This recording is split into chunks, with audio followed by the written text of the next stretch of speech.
Feeling better.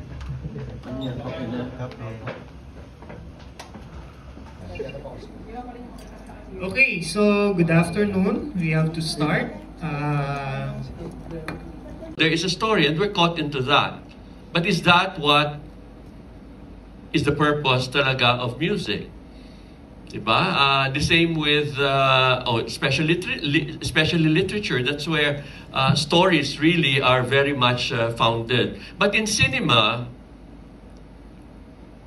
you must remember that the storytelling tradition of cinema came from its own past.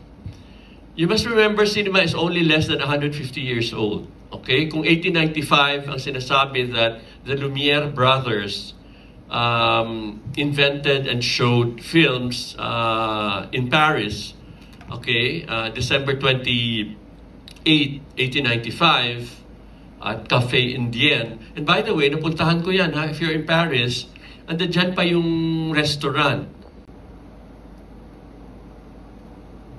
But I'll push it further. What makes it, walang may nag-protest. Kasi dapat may nag-protest. Because cinema is also time. The uniqueness of cinema, kasi kung nag-space lang tayo, that's painting. But cinema, you see, it moves in time. Kaya nga may 2-hour movies tayo, may mga short films tayo. Ang ibig sabihin ng short in short film at ang long sa long feature film, it really talks about time. Okay?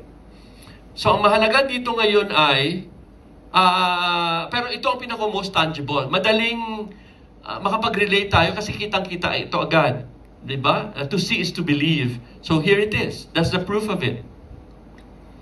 That cinema, mainly, what immediately comes to us in cinema is its spatial, hindi special but rather the spatial, T-I-A-L, spatial characteristic. That cinema is space.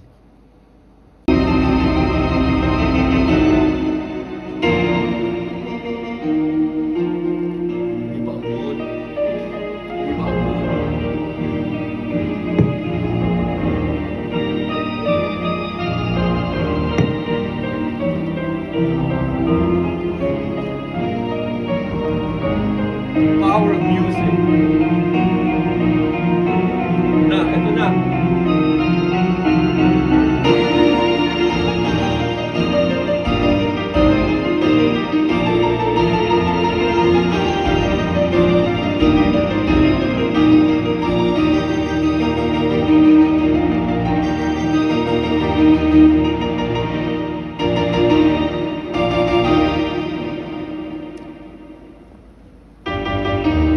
Umulit pa.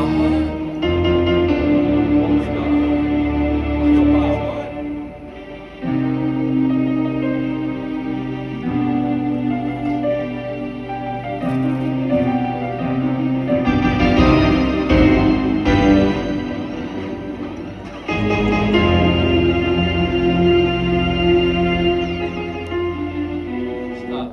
Okay.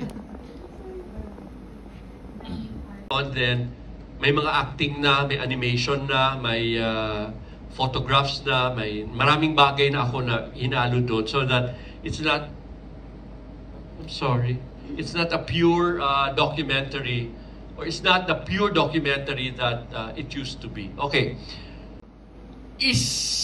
Sariwain natin ang paggawa ni Lino Brocka ng eksenang ito. Ang daming natutunan. Okay, everybody stop it. Go to the side.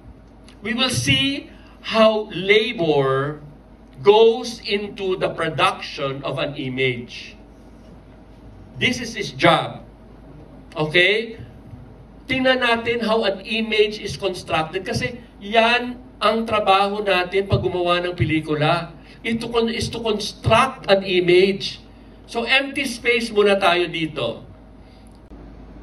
So a knowledge without value Ayoko kasi sana mag-end tayo with moralism eh. Pero in the end, we cannot escape. Moralism is one thing, ethics is different. Ethics is just really a simple, good or bad, I mean, morality na is when you begin to dictate na Christian moral is better than other religions. Pero, good thing you brought this up. I'm sorry I cannot fully answer it. But you know that I'm struggling through it, and so will you. With the images. So be responsible with those images that you put in your films, that you fill up in that empty screen. It's not all creativity and art and beauty. All right? In the end, you have to contend with issues of ethical values.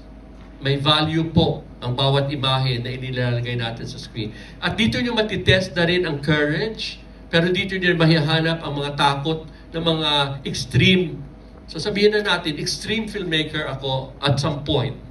Kaya natakot na rin ako midway, hindi na ako gumagawa ng ganyan. Nakakatakot kaya kong harapin ang mga censorship, hindi ko kayang harapin ay yung unresolved issue of value and ethics. Kasi hindi naman established, walang ethical manual ang movie industry o ang cinema worldwide.